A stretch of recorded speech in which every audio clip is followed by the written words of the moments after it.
is called randori. Randori is the equivalent of sparring in boxing. It may not look as tough as an MMA fight, but these are the same kind of throws, joint locks, and chokes used by MMA fighters. And they use the same amount of energy. Randori is tough.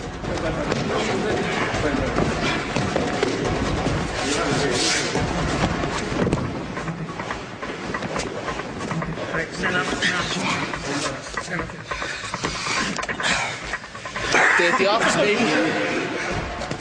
Hey, these guys are good, man. They have really good technique. They're very well balanced. They're not the strongest guys, not the fastest, but they move really fluid. They don't try to force things. I think we're ready to go down the road and learn some more stuff.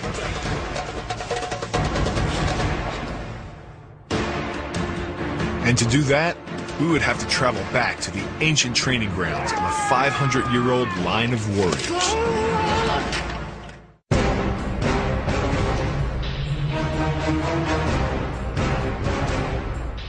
We're headed to the mountains east of Okayama, to the isolated dojo home of one of the greatest jujutsu masters in all of Japan, Takenouchi Sensei.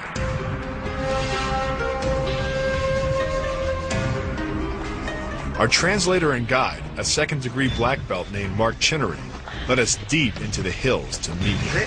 Konnichiwa.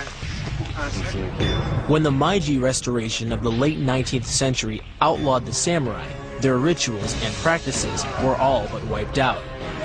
But Takenouchi's family strove to keep their 500-year-old traditions alive, including the practice of sword fighting and jujutsu. Once employed by his samurai ancestors to kill, Takenouchi Sensei's system, Takenouchi-ryu, was sure to put us in the right mindset for our fight against a judo champion.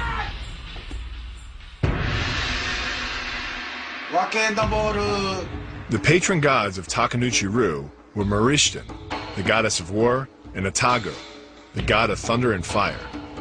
Placing a ceremonial gift of sake in front of their shrines, we prayed that they'd guide and protect us during our training. After the ceremony, Takenouchi Sensei led us to a sacred spot. A mountaintop shrine dedicated to the founding of his family's martial art. Legend has it that in 1532, Sensei's ancestor, Takenouchi Hisamori, came to these mountains to train in isolation. His chosen weapon was the longsword.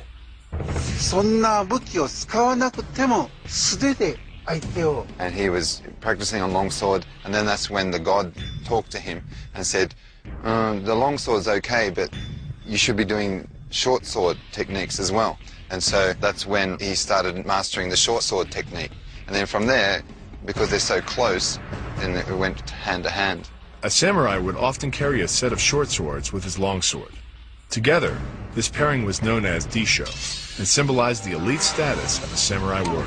But his encounter with the spirit convinced Takenouchi Hisamori to focus his techniques not on his longsword, but on the close-in combat of chokes, gouges, throws, and bone breaking that were to become the basics of jiu-jitsu.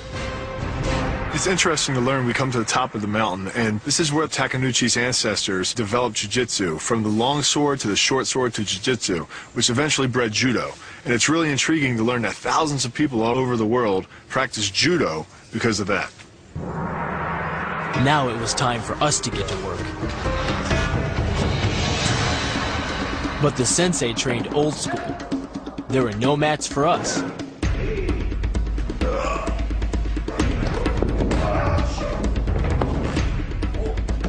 Wooden floors, bed joints don't go well together. Wooden floors and jumping as hard as you can onto them, slamming your feet into them, and then your hand doesn't feel good. Oh, I think Bill dented the floor a few times. I think the floor dented me.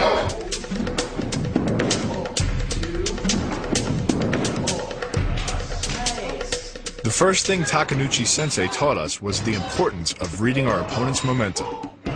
Each move we make, from sliding our feet to twisting our hips or dropping a shoulder, changes our momentum. And the same is true for our opponents. Only by understanding how to see and exploit these changes would we be able to know when to use the attacks that we've learned. When to go for the hip throw, the armbar, or the sacrifice throw. He's pulling him down, and Bill's natural reaction is to try and pull himself back up. So when he's pulling himself back up, then he's going to try and use his momentum to pull him down. Instead of trying to force your opponent one way, you take him one way and you let him put himself the other way, and you just help guide him. It's much easier to guide your opponent's energy off course than it is to meet it on course. Leveraging your opponent's momentum enables even the smallest fighter to gain dominant position, the key to any fight. In jiu-jitsu, you'd use dominant position to kill your opponent. In judo, you use it to score points. This is one technique. It's breaking your opponent's balance and using that to throw him.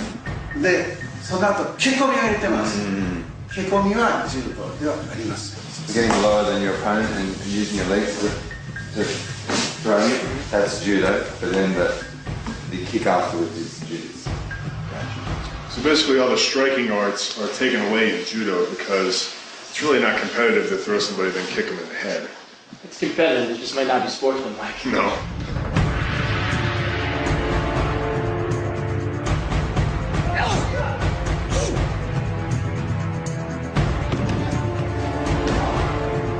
Training with the descendants of real samurai on top of a mountain, this is really intense. This isn't just something that was built for sports. This is something that was built out of warfare, and they still use it today in judo. As the sun set, we went outside. We'd pushed ourselves hard, but in the process, we'd begun to harness the power of our own minds and bodies. But to the east, our clash with the champion still loomed. To survive, we'd both have to continue to push ourselves. Sensei helped ease our throbbing muscles with strong words of encouragement.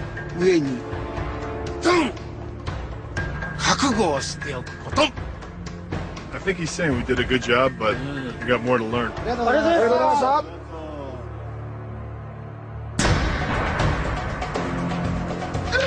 Early the next morning, it was back to work.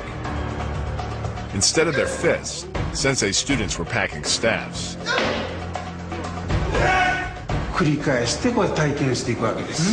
So from here on in, we want you guys soon to be able to read your opponent's moves. That's Be able to block it. So this is about reading your opponent's moves before they come at you. That's how it translates to judo.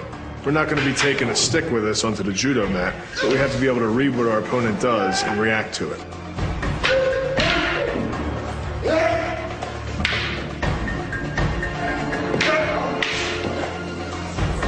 As the speed and intensity of the exercises increased, we began to sense where he would move next.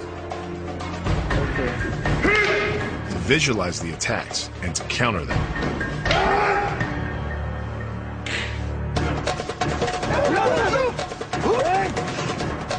But we didn't just work our minds. We also worked on our strength by running through the steep mountains and by chopping wood.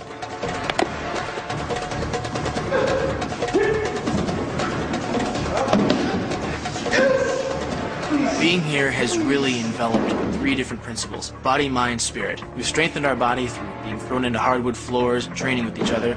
Mind, we've learned our techniques over and over and over again and practiced them. And spirit, on a visceral level, now we're moving into things like knowing our opponent and what he's going to do and being able to react to